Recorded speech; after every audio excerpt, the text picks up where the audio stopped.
జ్వరం వచ్చింది కదా ఇంట్లో ఉండండి అన్నది. నేనన్నా కాదక్క వస్తా అని చెప్పిన. నా స్వార్థం కూడా కొద్దిగా ఉన్నది వికారాబాద్ రావడంలో.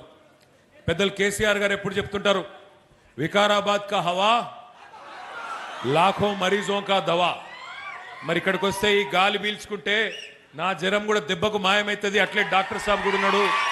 అందుకే మరి ఇక్కడి గాలి పవిత్రం, ఇక్కడి నేల పవిత్రం, ఇక్కడి నీరు పవిత్రం. అందుకే ఈ గడ్డ మీద కాలు పెడితే ఉన్న రోగాలని నయమైతాయి అని చెప్పి అనుకునే ఇక్కడికి వచ్చిన. మరి మీ అందరికీ తెలుసు, ఇది ముచ్చుకుందా నది జన్మస్థలం, అంటే మూసీ నది పుట్టిన ప్రదేశం మన వికారాబాద్. అనంత పద్మనాభ స్వామి కొలువైన అద్భుతమైన ప్రాంతం, రామలింగేశ్వర స్వామి కొలువున్న ప్రాంతం వికారాబాద్.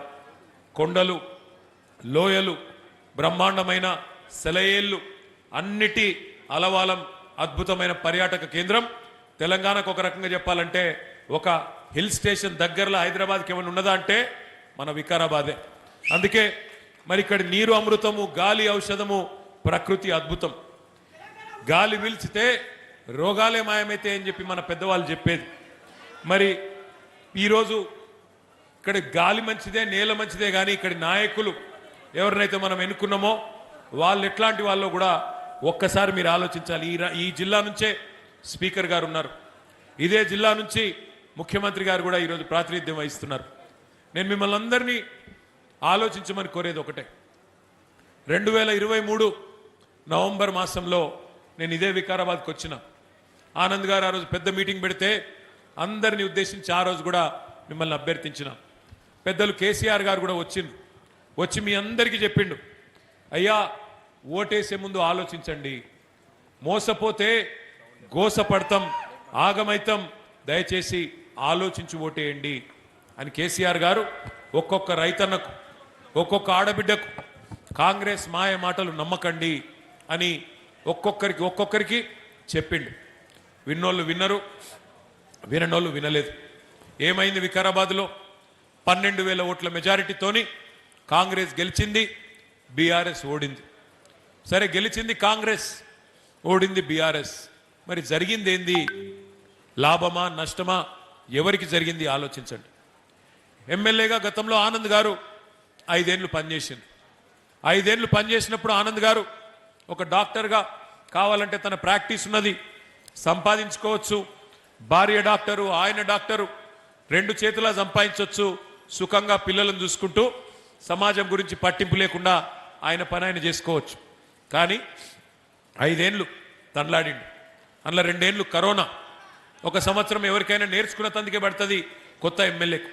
కొన్ని తెలుస్తాయి, కొన్ని తెలివై. ఇప్పుడే ఆయన్నే చెప్పిండు, ఎన్నడూ సర్పంచ్ పని చేయలే, ఎంపీటీసీ పని చేయలే, జెడ్పీటీసీగా పని చేయలే, కౌన్సిలర్గా పని చేయలే, కానీ ఏదో చేయాలి, చదువుకున్నా, పుట్టిన గడ్డ కోసం ఏదైనా చేయాలి అని చెప్పి ముంగటికి వచ్చిండు. పని చేసిండు, రూపాయి లంచం తీసుకోలే. ఎప్పుడు మా దగ్గరికి వచ్చినా, మరి మంచి మాటకారి కూడా మీకు తెలుసు, ఎప్పుడు మా దగ్గరికి వచ్చినా కేసీఆర్ గారి దగ్గరికి కానీ, మంత్రుల దగ్గరికి, మా సబితమ్మ దగ్గరికి కానీ, నా దగ్గరికి కానీ వస్తే ఒకటే అడిగేది, అన్నా మా వికారాబాద్ కొన్ని నిధులు ఇవ్వండి, మా వికారాబాద్ ప్రజలకు మంచి చేయాలని నేను ఎమ్మెల్యే అయినా దయచేసి నాకు సహకరించండి అన్నాడు తప్ప ఎన్నడూ పర్సనల్ పని, ఎన్నడూ రూపాయి పని కూడా తన వ్యక్తిగత స్వార్థం కోసం ఆనంద్ గారు ఎన్నడూ కూడా అడగలేదు. అట్లాంటి నాయకుడు మీకు సేవ చేసిండు. కానీ మనం పోగొట్టుకున్నాం, ఓడగొట్టుకున్నాం. కారణాలు ఏమన్నా కావచ్చు. ఇవాళ మనం ఆలోచించవలసింది ఒకటే, ఆగమాగమై ఓట్లేస్తే, ఆగమాగమై అవతల వాళ్ళు చెప్పే అబద్ధాలు నమ్మి ఓట్లేస్తే ఏమవుతుందంటే మీ స్పీకర్ గారు మీకు ఎమ్మెల్యేగా ఉన్నారు. ఆయన మొన్న చెప్తున్నాడు, ఎక్కడో ఏదో ఊళ్ళో నేను చూసిన వికారాబాద్లో, ఏం చెప్తున్నాడు, కేసీఆర్ మొత్తం అప్పులు చేసి పోయిండు, అందుకే మాకు నడపొస్తలేదు. విన్నారా మీరు కూడా? అది మొత్తం అప్పులు చేసి పోయినా మా కేసీఆర్ అని అబద్ధాలు చెప్తున్నాడు గౌరవప్రదమైన స్పీకర్ స్థానంలో ఉన్న పెద్ద మనిషి గడ్డం ప్రసాద్ కుమార్ గారు. దయచేసి నేను స్పీకర్ గారిని వికారాబాద్ వేదికగా అడుగుతా ఉన్నా, స్పీకర్ గారు, పార్లమెంటరీ ప్రజాస్వామ్య వ్యవస్థలో మీరు రాజ్యాంగబద్ధమైన పదవిలో ఉన్నారు. మీ నోటి నుండి ఇట్లాంటి సత్యదూరమైన మాటలు, అసత్యాలు, అబద్ధాలు, అర్ధసత్యాలు మీ గౌరవాన్ని తగ్గిస్తాయి తప్ప పెంచాయి. ఎందుకంటున్నా ఈ మాట? మీరేమో శాసనసభలో స్పీకర్గా ఉన్నారు, నిండు పార్లమెంటులో కేంద్ర ప్రభుత్వం చెప్పింది ఆర్బీఐ లెక్కలు తీసుకొని రిజర్వ్ బ్యాంక్ ఆఫ్ ఇండియా దగ్గర కాగ్ దగ్గర లెక్కలు తీసుకొని ఇట్లనే మీలాగనే అనుమానం వచ్చి ఒక భారతీయ జనతా పార్టీ పార్లమెంట్ సభ్యుడు ఆయన అడిగిండు పార్లమెంట్లో కేంద్ర ప్రభుత్వాన్ని తెలంగాణలో కేసీఆర్ చేసిన అప్పు ఎంత కేసీఆర్ ప్రభుత్వం చేసిన అప్పు ఎంత అని చెప్పి ఒక బీజేపీ ఎంపీ అడిగితే కేంద్ర ప్రభుత్వం పార్లమెంట్ వేదికగా చెప్పిన మాట కేసీఆర్ ప్రభుత్వం వచ్చినాడు 2014 జూన్ 2 నాడు తెలంగాణ రాష్ట్రం నెత్తి మీద ఉన్న అప్పు 72,000 కోట్లు కేసీఆర్ గారు దిగిపోయినాడు డిసెంబర్ 3 2023 తెలంగాణ నెత్తి మీద ఉన్న అప్పు 3,52,000 కోట్లు అంటే కేసీఆర్ గారు 10 ఏళ్లలో చేసిన అప్పు 2,80,000 కోట్లు సంవత్సరానికి 10 ఏళ్లకు 2,80,000 కోట్లు అంటే సంవత్సరానికి సగటున 28,000 కోట్ల అప్పు కానీ స్పీకర్ గారు ఏం చెప్తున్నాడు 8 లక్షల కోట్ల అప్పు అయిపోయింది ఇంకొక ఆయన డిప్యూటీ సీఎం గారు 9 లక్షలు అంటాడు ఇంకొక ఆయన 10 లక్షలు అంటాడు నోటికి ఎంత వస్తే అంత వెనకటికి ఎవడో తన ముఖం బాగాలేకపోతే అద్దం బలగొట్టిండట ఇంట్లో ఆయన ముఖం బాగాలేకపోతే అద్దం బలగొట్టుకుంటే ముఖం చక్కగా అయిపోతుందా ఆలోచించాలి నీకు పరిపాలన చేతనైతే లేదు స్పీకర్ గారు నీ ప్రభుత్వానికి నీ కాంగ్రెస్ పార్టీకి పరిపాలన చేతనైతే లేదు నేను ఉత్తగానే అంటలేను ఓడిపోయిన బాధలు అంటలేను ఎందుకంటున్నా అంటే సీదా ఒకటే అడుగుతున్న స్పీకర్ గారు నేను 10 ఏళ్ళు కేసీఆర్ ఉన్నప్పుడు యూరియా దొరుకుతుంది ఎట్లా కాంగ్రెస్ రాగానే యూరియా మళ్ళొక్కసారి లైన్లు కట్టే పరిస్థితి వస్తుంది ఎట్లా దమ్ముంటే సమాధానం చెప్పు మీకు పరిపాలన చేతనైతే రైతులకు యూరియా ఇచ్చే తెలివి కూడా నీ ముఖ్యమంత్రికి ఎందుకు లేదు